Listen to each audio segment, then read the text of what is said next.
আগামী 4-5 দিনের মধ্যে নির্বাচনের একটা সুনির্দিষ্ট সময়সীমা তারিখ উনি ঘোষণা করবেন। 12 দলীয় জোট আগামী 4-5 দিনের মধ্যে নির্বাচনের তারিখ ঘোষণা প্রতিশ্রুতি প্রধান উপদেষ্টা। নির্বাচন হবে প্রচলিত নাকি পিআর পদ্ধতিতে, এ নিয়ে প্রধান রাজনৈতিক দলগুলোর মধ্যে বিভেদ দেখা দিয়েছে। পার্টি পিআর এর পদ্ধতিতে বাংলাদেশে নির্বাচন করবে।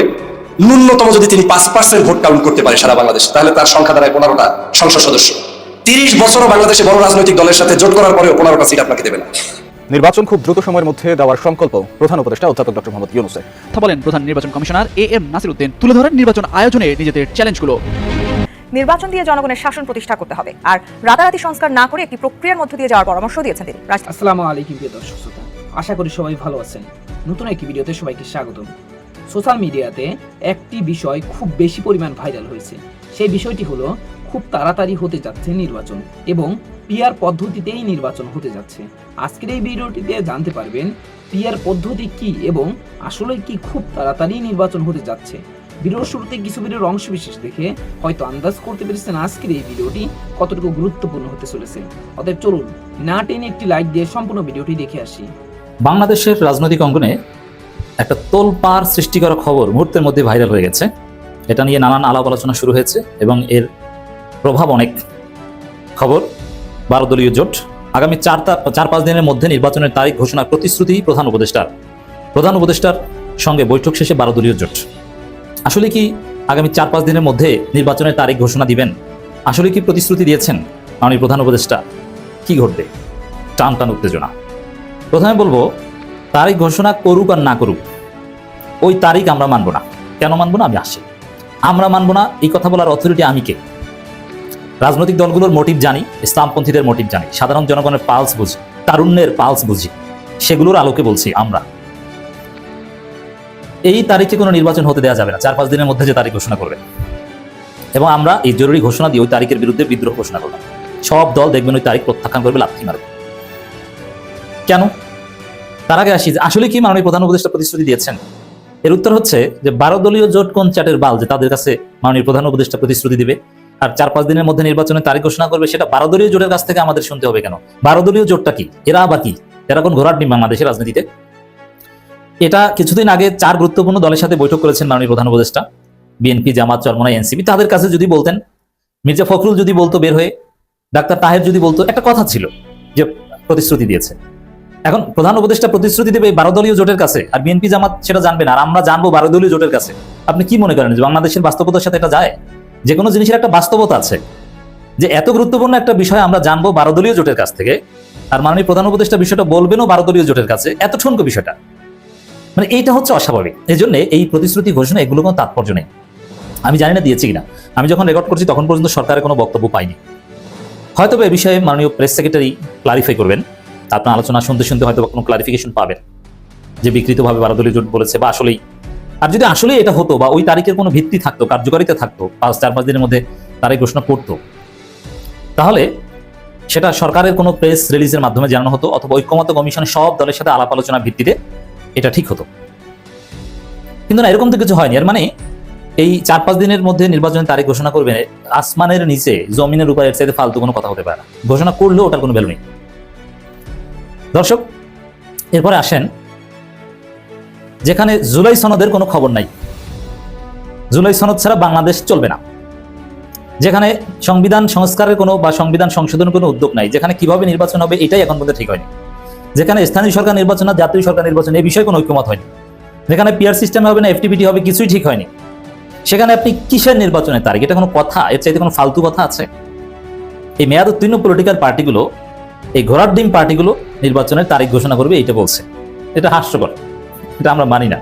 আর এটা যদি বাই চান্স হয়েও থাকে, অস্বাভাবিকভাবে যদি হয়েও থাকে, এটা অস্বাভাবিক বলে এটা চলবে না। এই প্রক্রিয়াটা অস্বাভাবিক বলে এইসব ঘোষণা টোষণার মাধ্যমে কিছুই হবে না। আর আমাদের কথা ক্লিয়ার, স্পষ্ট রোডম্যাপ। কেন আমরা মানব না আমাদের ঘোষণাকেই? মানে জনগণের, রাজনৈতিক দল, জেনজি, তরুণ প্রজন্ম সবার, জুলাই যোদ্ধাদের সংস্কার হতে হবে, বিচার হতে হবে, সংবিধান সংশোধন হতে হবে, গণপরিষদ নির্বাচন হতে হবে, নতুন সংবিধান হতে হবে, পিআর সিস্টেম বিষয়ে চূড়ান্ত দফারফা হতে হবে, পক্ষে বা বিপক্ষে একটা ঐক্যমত হতে হবে, স্থানীয় সরকার নির্বাচন হতে হবে, নির্বাচন কমিশন পরীক্ষায় পাশ করছে কিনা, বাংলাদেশের নির্বাচনের পরিবেশ আছে কিনা এগুলো দেখবো। বিএনপি তো নিজেদের কাউন্সিলেও ভোট চুরি করে, জাল ভোট দেয়। জাতীয় নির্বাচন আসলে বিএনপি হতে দেয় কিনা বা চায় কিনা এগুলো আমরা সব দেখবো। সংস্কার পর এগুলো স্থানীয় সরকার নির্বাচনের যে ফাইন্ডিংস এগুলো বিশ্লেষণ সাপেক্ষে ঐকমত্য কমিশনে কিংবা সরকার রাজনৈতিক দলগুলোর সাথে বৈঠক করবে, তারপরে নির্বাচনের একটা তারিখ ঘোষণা করবে, যেটা ঐকমতের ভিত্তিতে। তারিখ ঘোষণা করার আগে অবশ্যই পলিটিক্যাল পার্টিগুলোর সাথে তারিখের কাছাকাছি বিষয়ে একমত হতে হবে। তারিখটা নির্বাচন কমিশন বা প্রধান উপদেষ্টা ঘোষণা করবে, কিন্তু ওই তারিখ বা মাসের উপরে একটা কনসেনসাস হতে হবে, একটা ইত্তেফাক হতে হবে। এটা হচ্ছে প্রক্রিয়া। এই প্রক্রিয়ার বাইরে বাংলাদেশে কিছু হবে না। অতএব দর্শক, তারিখ ঘোষণা করলেও যদি আসলেই মাননীয় প্রধান উপদেষ্টা তারিখ ঘোষণা করেন, ওই তারিখে নির্বাচন হতে পারবে না। কারণ নির্বাচন হতে হলে আগে ঐক্যমত লাগবে। সেই ঐক্যমতের কোনো খবর নেই। আশা করি দর্শক আপনাদের বোঝাতে পেরেছি। আর এটা বাংলাদেশের জন্য একটা দুঃখজনক খবর। দেখেন, সোশ্যাল স্ট্রাটিফিকেশনের কিছু রিয়ালিটি আছে, ছোট বড় কিছু রিয়ালিটি আছে। এই রিয়ালিটি না মানলে আপনি দুনিয়া চলতে পারবেন না। তো সেখানে বিএনপি, জামাত, এনসিপি থাকতে 12 দলীয় জোটের কাছ থেকে আমাদের এই খবর পেতে হবে, এই অস্বাভাবিক বিষয় তো একদম অচল হয়ে যায়, চলবে না। দর্শক, একটা বৈঠক অনুষ্ঠিত হয়েছে কয়েকটা দলের সাথে, অনেকগুলো দলের সাথে। সেখানে 14 রাজনীতিবিদ, এর মানে 14 জন, কেউ জোটের পক্ষ থেকে কেউ দলের পক্ষ থেকে সেখানে জয়েন করেছেন। 12 দলীয় জোট একটা জোটের প্রতিনিধিত্ব করে, যদিও দিন দিন সেই জোটের ভাঙন। আজকে অমুক দল নাই, কালকে অমুক দল নাই, পরশু অমুক দল বহিষ্কার। তারপরও তাদের 12 দল আর শেষ হয় না। তাদের এই 12 দলের মধ্যে যে কি রহস্য, কি মধু কে জানে। 12 দল আর শেষ হয় না। এখানে বৈঠকে অংশ নিয়েছেন কারা দেখেন, আপনারা একটু চেনেন কিনা। যেই বৈঠক থেকে আমাদের এই যুগান্তকারী ঘোষণা শুনতে হয়েছে, জাতীয় গণফ্রন্ট নেতা আমিনুল হক টিপু বিশ্বাস, চিনেন? তার নাম সবার আগে এসছে। 12 দলীয় জোটের মোস্তফা জামাল হায়দার, কতজন চেনেন তাকে? নিজাম ইসলাম পার্টি মাওলানা আব্দুল মাজেদ আতাহারি, বাংলাদেশ খেলাফত মজলিস নেতা মাওলানা ইউসুফ আশরাফ, এনপিপি চেয়ারম্যান ফরিদুজ্জামান ফরাদ, জাতীয় দলের চেয়ারম্যান সৈয়দ ইহসানুল হুদা, বাংলাদেশ জাসদ নেতা doctor Mushtaq Hossain, nationalist Democratic movement নেতা ববি হাজার। ববি হাজার অনেকে চিনেন, কিন্তু ভোট তো নাই। জাকের পার্টি মসজিদ শামীম হায়দার, ইসলামী ঐক্যজোট মসজিদ মুফতি শাকওয়াত হোসেন রাজি, ভাসানী জনশক্তি পার্টির chairman Rafiqul Islam Bablu, Bangladesh labour party chairman ডাক্তার মোস্তাফিজুর রহমান ইরান, মার্ক্সবাদী বাসদ সমন্বয়ক মাসুদ রানা ও জমিয়তে উলামা ইসলামের মঞ্জুরুল ইসলাম আফিন। যাই হোক, এখানে বিএনপির পক্ষের বেশ কিছু লোকজন আছে, তারা এখানে এই বিভ্রান্তিটা ছড়াচ্ছে, বোঝা যায়। দর্শক, এখানে সমকালের খবর, 4-5 দিনের মধ্যে প্রধান উপদেষ্টা অধ্যাপক মোহাম্মদ ইউনূস আগামী জাতীয় সংসদ নির্বাচনের তারিখ ঘোষণা করবেন বলে জানিয়েছেন কাজী জাফর, চেয়ারম্যান মোস্তফা জামাল হায়দার। প্রধান উপদেষ্টার সঙ্গে 14 দলের রাজনৈতিক বৈঠক শেষে বেরিয়ে সাংবাদিকদের এই কথা বলেন।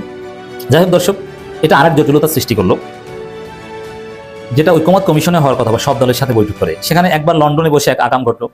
দেখেন, প্রধান উপদেষ্টা ঘোষণা করলেও যে ওই নির্বাচন হবে না তার প্রমাণ এপ্রিলের কথা বলেছেন, এপ্রিলের বিষয়ে এখন কথা নেই। প্রধান উপদেষ্টার কথাই তো হয় না। ফেব্রুয়ারির কথা বলেছেন যে ফেব্রুয়ারিতে সম্ভাবনা নেই, তাহলে কিভাবে কি ঘোষণা করবেন? ঘোষণা করলেই যে হবে এটা। আমি আশা করছি সম্পূর্ণ ভিডিওটি দেখেছেন এবং এই ভিডিওর সাপেক্ষে আপনার কি মতামত অবশ্যই কমেন্ট বক্সে জানিয়ে যাবেন। ভিডিওটি ভালো লেগে থাকলে শেয়ার করতে ভুলবেন না।